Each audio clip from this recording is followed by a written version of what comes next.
Fake narrative पसरवून संभ्रमाची स्थिती निर्माण केल्याने जनतेची दिशाभूल होते, लोकांचा भरवसा यंत्रणेवर कमी होतो आणि याचे दुष्परिणाम समाजाला भोगावे लागतात।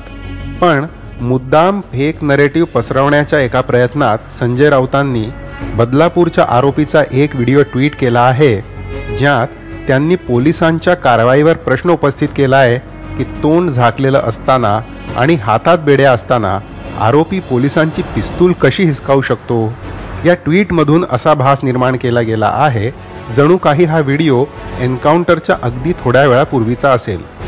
तथ्य असं आहे की हा व्हिडिओ 8 सप्टेंबर म्हणजे घटनेच्या 15 दिवसांपूर्वीचा आहे। दुसरं म्हणजे आरोपीला कोर्टात नेताना हातात बेड्या आणि तोंड झाकलेलं ठेवण्याचा प्रघातच आहे।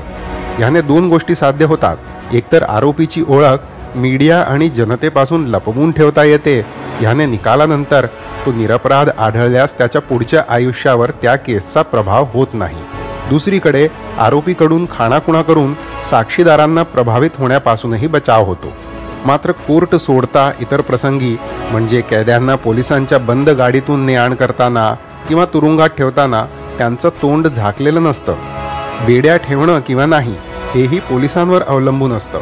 बहुधा आरोपीची हिस्ट्री हाणामारी खून सारख्या अपराधांची नसल्यास आणि पोलीस बळ पुरेसं असल्यास अपराध्याला मानवी आधारावर बेड्या घातल्या जात नाहीत।